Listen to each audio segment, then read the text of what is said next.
Hi friends, welcome to Muddumari channel. ನಾನು ಸುಮಾರುಣ್. ನೃಗರಾಜನ ವೃತ್ತಾಂತ. ಶ್ರೀರಾಮನಿರುವ ಶ್ವೇತಭವನದೊಳಗೆ ನಿಧಾನವಾಗಿ ಹೆಜ್ಜೆಯಿಟ್ಟು ಲಕ್ಷ್ಮಣನು ತನ್ನ ಪಾಲಿನ ದೈವದಂತಿರುವ ಶ್ರೀರಾಮನನ್ನು ನೋಡಿದನು. ಆ ರಘುವರನ ಕಣ್ಣುಗಳಲ್ಲಿ ನೀರು ತುಂಬಿತ್ತು. ಗತ್ಯಂತರವಿಲ್ಲದೆ ಸೀತೆಯನ್ನು ದೂರ ಕಳುಹಿಸಿದ ಕೃತ್ಯಕ್ಕೆ ಮನನೋಯುತ್ತಿತ್ತು. ಆ ಸಾಧ್ವಿಯ ಗುಣಾತಿಶಯಗಳನ್ನು ಎಣಿಸುತ್ತಾ ತಮ್ಮ ಸೌಮಿತ್ರಿಯನ್ನು ಎದುರುಗೊಂಡನು. ಲಕ್ಷ್ಮಣನಾದರೂ ಅಣ್ಣನ ಪಾದಾರವಿಂದಗಳಿಗೆ ತಲೆಯಿಟ್ಟು ನಿವೇದಿಸಿಕೊಂಡನು. ಅಣ್ಣ, ತುಂಬಿ ತುಳುಕಾಡಿದ ಮಾತ್ರಕ್ಕೆ ನದಿಯನ್ನು ಮಹಾನದಿಯೊಂದಿಗೆ ಹೋಲಿಸಲಾಗುವುದಿಲ್ಲ. ಅತ್ತಿಗೆಯನ್ನು ಬಿಟ್ಟು ಬಂದ ದುಃಖದಿಂದ ನನ್ನ ಮನಸ್ಸು ಭಾರವಾಗಿದ್ದರೂ ನಿನ್ನ ಶೋಕಕ್ಕೆ ಸರಿದೂಗಲಾಗುವುದಿಲ್ಲ. ಹೇ ರಘುವಂಶ ಲಲಾಮ, ನಿನ್ನ ಆದೇಶದಂತೆ ಪುಣ್ಯಶಾಲಿನಿಯು ಪರಮ ಪವಿತ್ರಳೂ ಆದ ಸೀತಾದೇವಿಯನ್ನು ವಾಲ್ಮೀಕಿ ಋಷಿ ಆಶ್ರಮದ ಬಳಿ ತ್ಯಜಿಸಿ ಬಂದಿದ್ದೇನೆ. ಕಾಲದ ಮಹಿಮೆಯ ಸಮಕ್ಷಮದಲ್ಲಿ ನಮ್ಮ ಕೈವಾಡ ಸಾಗುವುದಿಲ್ಲ.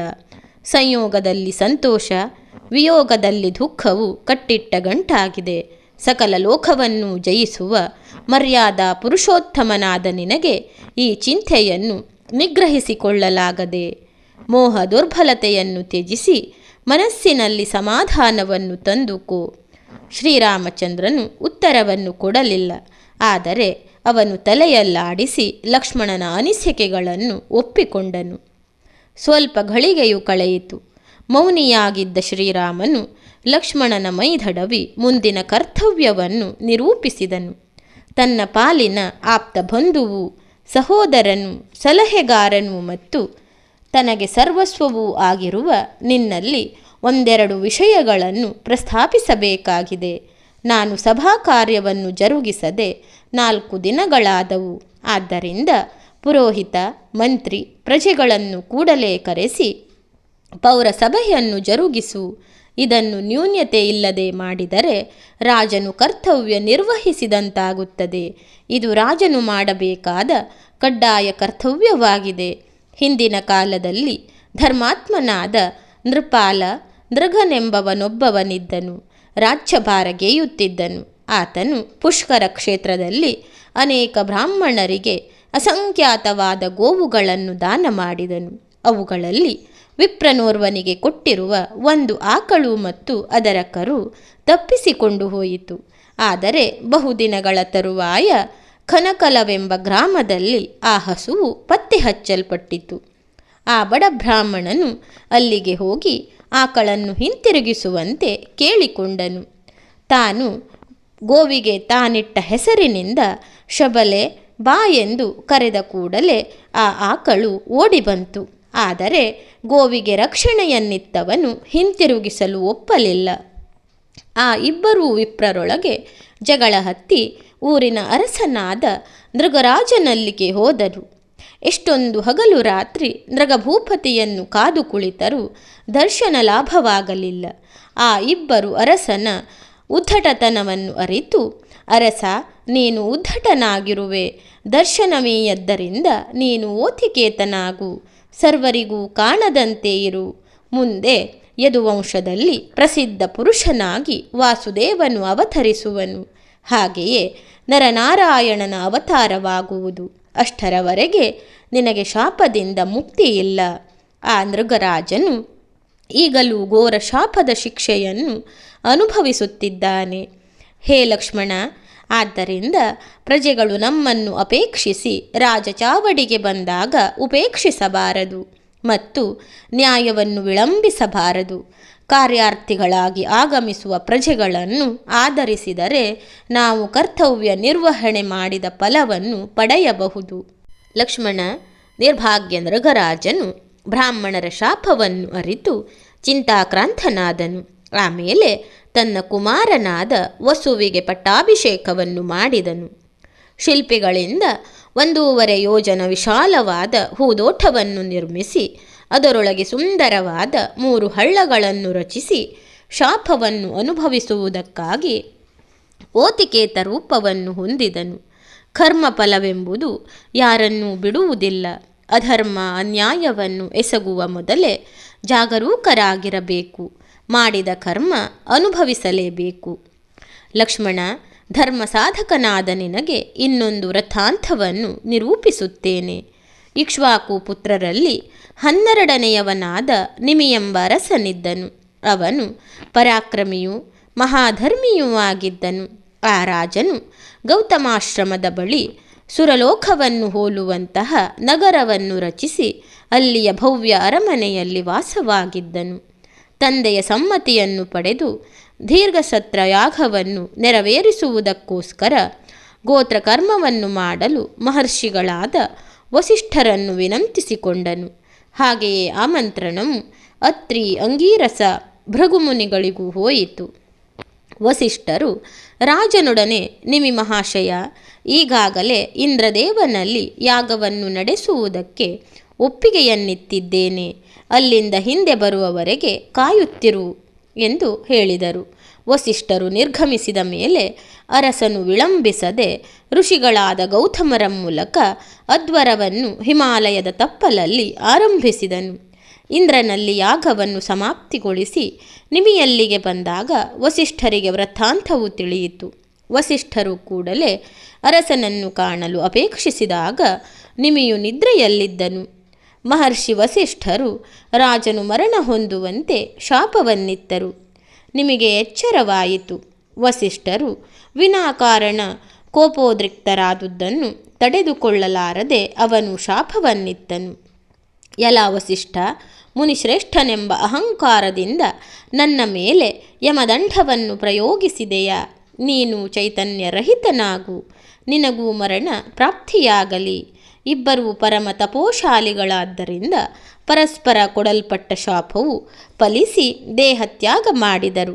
ಅರಸನ ಕ್ಷಣಕಾಲ ಕೋಪ ಎಂತಹ ಅನರ್ಥಕ್ಕೆ ಕಾರಣವಾಯಿತು.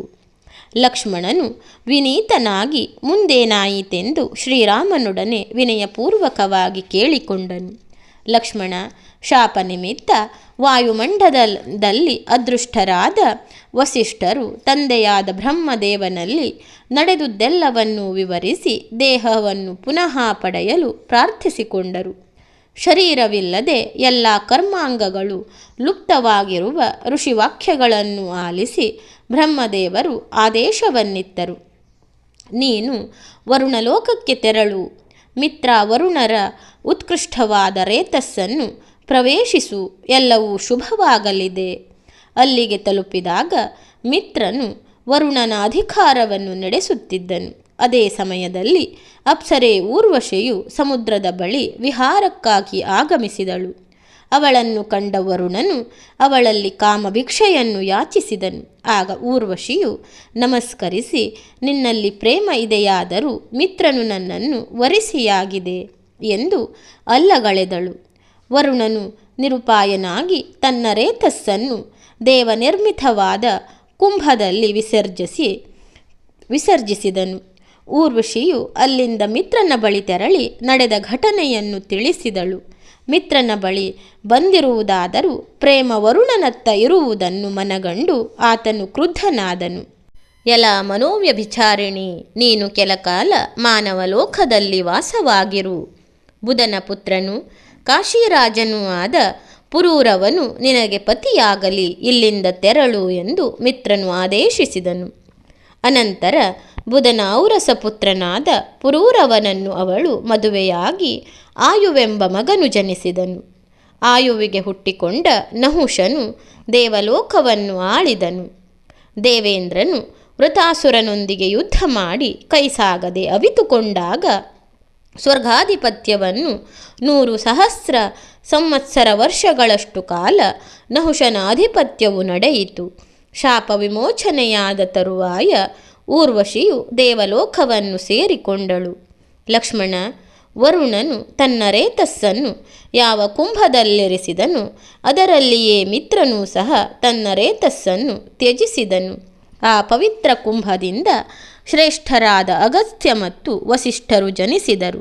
ಅಗಸ್ತ್ಯರು ಪ್ರಪ್ರಥಮವಾಗಿ ಜನಿಸಿ ಮಿತ್ರನನ್ನು ಕುರಿತು ನಾನು ನಿನ್ನೋರ್ವನ ಮಗನಲ್ಲ ಎಂದು ಉದ್ಘರಿಸಿ ಹೊರಟೇ ಹೋದರು. ಅನಂತರ ತಪೋನಿಧಿಗಳಾದ ವಸಿಷ್ಠರು ಆ ರೇತಸ್ಸಿನ ಪಾತ್ರೆಯಿಂದಲೇ ಆವಿರ್ಭವಿಸಿದರು. ಅವರೇ ನಮ್ಮ ಇಕ್ಷ್ವಾಕು ವಂಶದ ರಾಜಪುರೋಹಿತರಾಗಿದ್ದಾರೆ.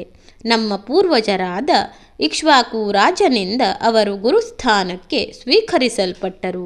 ಲಕ್ಷ್ಮಣ ಕಥೆಯ ಇನ್ನೊಂದು ಭಾಗವಾದ ನಿಮಿರಾಜನ ವೃತ್ತಾಂತವನ್ನು ಪೂರ್ಣಗೊಳ್ಳಲಿಲ್ಲ. ದೇಹರಹಿತನಾದ ನಿಮಿರಾಜನ ಅಪೇಕ್ಷೆಯಂತೆ ಯಾಗ ಮುಂದುವರೆಯಿತು. ರಾಜನ ಮೃತ ಶರೀರವನ್ನು ಸುಗಂಧ ಲೇಪಿತವಾದ ಉಡುಪಿನಿಂದ ಅಲಂಕರಿಸಿ ರಕ್ಷಿಸಿದರು. ಯಜ್ಞವು ಪೂರ್ಣಾಹುತಿಯಾದ ಮೇಲೆ ಭೃಗು ಋಷಿಗಳು, ಎಲೆ ಪಾರ್ಥಿವ ಶರೀರವೇ, ನಿನ್ನಲ್ಲಿ ಸಂತುಷ್ಟನಾಗಿದ್ದೇನೆ, ನಿನಗೀಗ ಜೀವದಾನ ಮಾಡಲಿದ್ದೇನೆ ಎಂದರು. ಸಂತೃಪ್ತನಾದ ಸುರರು ಋಷಿಗಳ ವಚನಕ್ಕೆ ಧ್ವನಿಗೂಡಿಸಿದರು. ಆಗ ಹರ್ಷಚಿತ್ತನಾದ ನಿಮಿರಾಜನು ಮುನಿಗಳಲ್ಲಿ ತನ್ನಾಸೆಯನ್ನು ಆಗ್ರಹಪಡಿಸಿದನು. ನಿಮ್ಮ ಅನುಗ್ರಹದಿಂದ ಕೃತಾರ್ಥನಾಗಿದ್ದೇನೆ. ನನ್ನ ಚಿಕ್ಕದೊಂದು ಬಯಕೆಯನ್ನು ಪೂರೈಸಿರಿ. ಎಲ್ಲರ ನೇತ್ರಗಳಲ್ಲಿ ನನಗೆ ಶಾಶ್ವತವಾಗಿ ನೆಲೆಸಬೇಕೆಂಬ ಆಸೆಯನ್ನು ಪೂರೈಸಿರಿ. ಮಹರ್ಷಿಗಳು ಆಗಲಿ ತಥಾಸ್ತು ಎಂದರು. ಅಂದಿನಿಂದ ನಿಮಿಯು ಸರ್ವಜೀವಿಗಳ ರೆಪ್ಪೆಗಳಲ್ಲಿ ಸದಾ ವಾಸವಾಗಿದ್ದಾನೆ. ಅನಂತರ ತಪೋಧನರಾದ ಋಷಿಗಳು ನಿಮಿಯ ಮೃತದೇಹವನ್ನು ಯಜ್ಞಭೂಮಿಗೆ ತಂದು ಅರಣಿಯನ್ನಿಟ್ಟು ಆತನಿಗೆ ಪುತ್ರ ಸಂತಾನವಾಗಲು ಪುತ್ರೀಯ ಮಂತ್ರಹೋಮ ಸಹಿತ ಮಂಥನ ಮಾಡಿದರು. ಅರಣಿ ಮಂಥನದಿಂದ ಹುಟ್ಟಿದ್ದರಿಂದ ಆತನಿಗೆ ಮಿಥಿ ಎಂದು ನಾಮಕರಣ ಮಾಡಿದರು. ಜನನವು ಅದ್ಭುತವಾದ ರೀತಿಯಾಗಿ ನೆರವೇರಿದ್ದರಿಂದ ಜನಕನೆಂದು ಸಂಬೋಧಿಸಿದರು. ಈ ರೀತಿಯಾಗಿ ವಿದೇಹ, ಜನಕ, ಮಿಥಿ ಎಂದು ವಿಖ್ಯಾತನಾದನು. ಹಾಗಾಗಿ ಆ ವಂಶವು ಮೈಥಿಲವೆಂಬುದಾಗಿ ಪ್ರಸಿದ್ಧಿಯಾಯಿತು ಎಂದು ನೃಗರಾಜನ ವೃತ್ತಾಂತವನ್ನು ಲಕ್ಷ್ಮಣನಿಗೆ ಶ್ರೀರಾಮನು ನಿರೂಪಿಸಿದನು ಎಂಬಲ್ಲಿಗೆ ನೃಗರಾಜನ ವೃತ್ತಾಂತ ಎನ್ನುವ ಅಧ್ಯಾಯ ಮುಕ್ತಾಯವಾಯಿತು. ಧನ್ಯವಾದಗಳು ಸ್ನೇಹಿತರೆ. ರಾಮಾಯಣದ ಈ ಕಥೆಗಳೆಲ್ಲ ನಿಮಗೆ ಇಷ್ಟವಾಗ್ತಾ ಇದ್ದರೆ ನನ್ನ ಮುದ್ದು ಮರಿ ಚಾನಲನ್ನು ಸಬ್ಸ್ಕ್ರೈಬ್ ಮಾಡದೆ ನೋಡ್ತಾ ಇರುವವರು ದಯವಿಟ್ಟು ಸಬ್ಸ್ಕ್ರೈಬ್ ಮಾಡಿ. ನಿಮ್ಮ ಒಂದು ಸಬ್ಸ್ಕ್ರೈಬ್ನಿಂದ ನನಗೆ ಇನ್ನೂ ಹೆಚ್ಚಿನ ವಿಡಿಯೋಗಳನ್ನು ಮಾಡೋದಕ್ಕೆ ಸ್ಫೂರ್ತಿಯಾಗುತ್ತೆ. ದಯವಿಟ್ಟು ಸಬ್ಸ್ಕ್ರೈಬ್ ಮಾಡಿ, ಸಪೋರ್ಟ್ ಮಾಡಿ, ಶೇರ್ ಮಾಡಿ, ಲೈಕ್ ಮಾಡಿ, ಕಮೆಂಟ್ ಮಾಡಿ.